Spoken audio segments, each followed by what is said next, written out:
پیش گوئیاں ایک اندازہ ہوتی ہیں، صحیح بھی ہو سکتی ہیں، غلط بھی ہو سکتی ہیں، ان پر ایسے ایمان مت لے کے آؤ جیسے ہم قرآن و سنت پہ ایمان لاتے ہیں.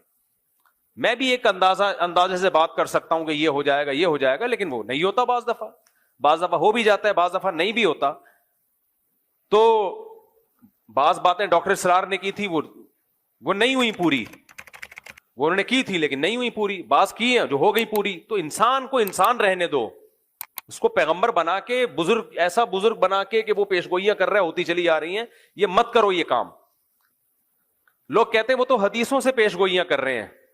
حدیث سے پیشگوئی ممکن ہی نہیں ہے، کیونکہ حدیثوں میں کسی چیز کا ٹائم مینشن نہیں کیا گیا ہے.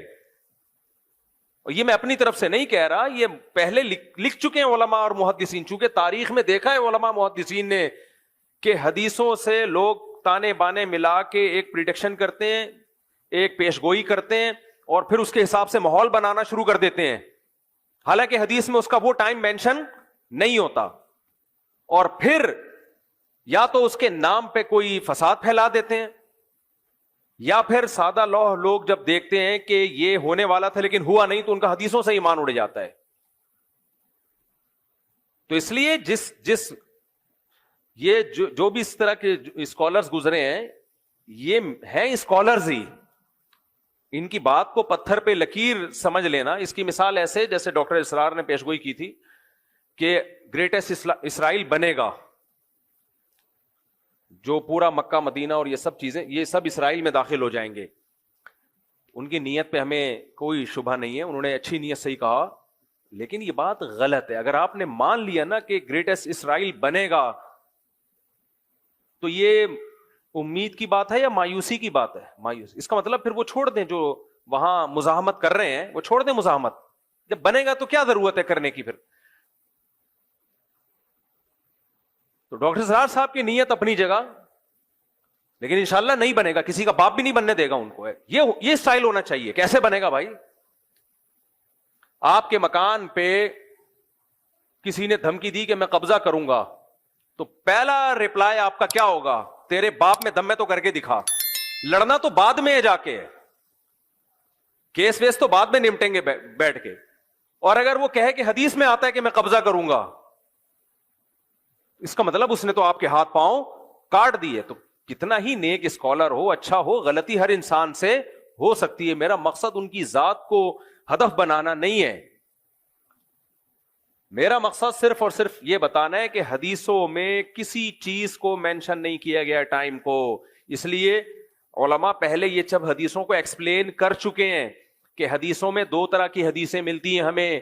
ایک تو وہ حدیثیں یہ کرو یہ مت کرو، جن میں آرڈر ہے کہ یہ کرنا ہے اور یہ نہیں کرنا، ان حدیثوں کو ہم نے فالو کرنا ہے. دوسری وہ حدیثیں جن کا تعلق ہے پیش گوئیوں سے، وہ نبی صلی اللہ علیہ وسلم کی نبوت کی دلیل ہے کہ آپ نے بتایا ایسا ہوگا لیکن ٹائم نہیں بتایا، تو بس اتنا ایمان رکھنا پڑے گا کہ ہوگا. کب ہوگا یہ نہیں بتایا، لہذا ان حدیثوں کا عمل سے تعلق نہیں ہے کہ ان کو سامنے رکھ کر ہم پلاننگ کرنا شروع کر دیں. نا نا نا نا نا نا، یہ غلطی نہیں کرنا. پلاننگ ان حدیثوں کو سامنے رکھ کے نہیں کی جائے گی، پلاننگ گراؤنڈ ریئلٹی کو سامنے رکھ کے کی جائے گی. پلاننگ جو کی جائے گی گراؤنڈ ریئلٹی، آج کی زمینی حقیقت کیا کہہ رہی ہے، اسباب کیا کہہ رہے ہیں کہ کیا کرنے سے کیا رزلٹ نکلتا ہے اسباب کی دنیا میں. اسباب کی دنیا میں کیا کیا جائے تو کیا رزلٹ نکلے گا، تو ان اسباب کو سامنے رکھ کے فیصلہ کرنا ہے. کیوں؟ نبی کی یہ سنت ہے کہ ہمیشہ فیصلہ کس کو سامنے رکھ کے کیا جائے گا؟ بولو نا، اسباب کو. تو اسلام کو دنیا میں غالب کرنے کے لیے صرف دین کا علم کافی نہیں ہے. دنیا کے اصولوں پہ چلتی ہے. دنیا میں دنیا کی دیکھو، عیسیٰ علیہ السلام قرب قیامت میں نازل ہوں گے. اللہ کرے غامدی صاحب اس وقت تک زندہ رہیں تاکہ اپنی آنکھوں سے دیکھ لیں. بخاری اور مسلم کی حدیث کا غامدی صاحب نے انکار کر دیا نا.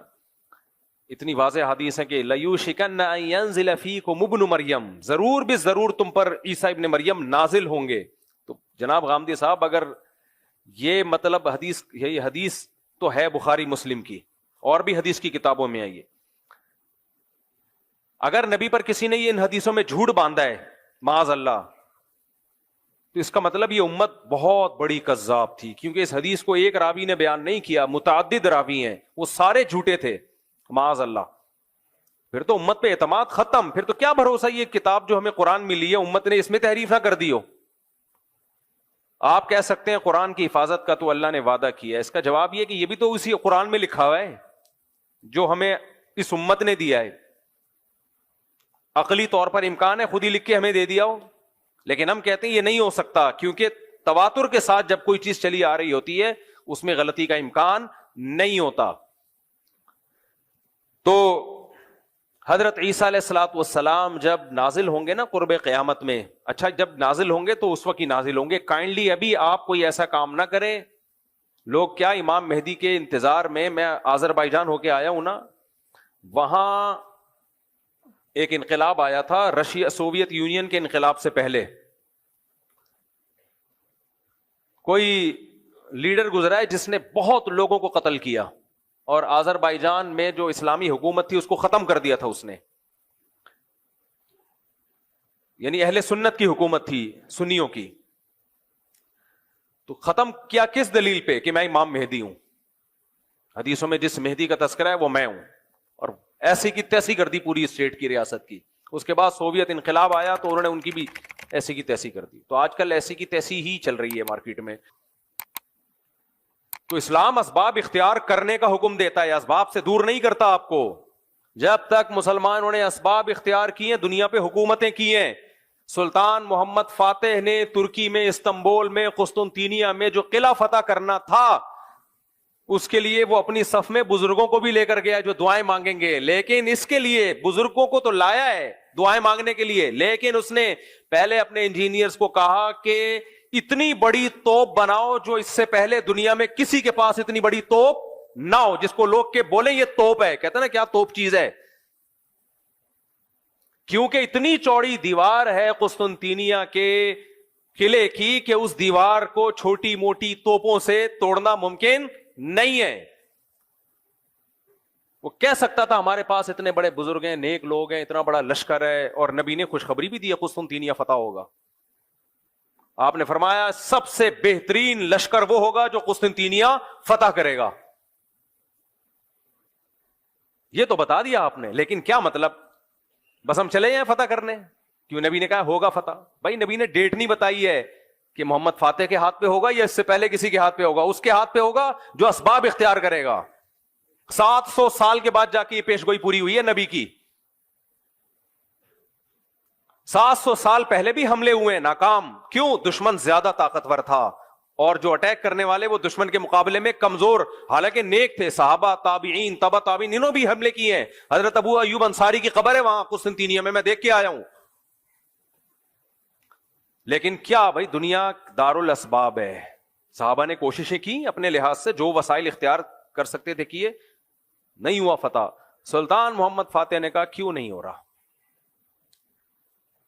اس قلعے کی ایسی کی، اتنی چوڑی دیواریں ہیں نا اس قلعے کی، اس دیوار کی جو استنبول کے گرد انہوں نے کھینچی تھی رومیوں نے، یا تو یہ عیسائیوں نے تھی یا عیسائیوں سے پہلے حکومت تھی فارس کی، ایرانیوں کی، جو مجوسی تھے، آگ پرست تھے.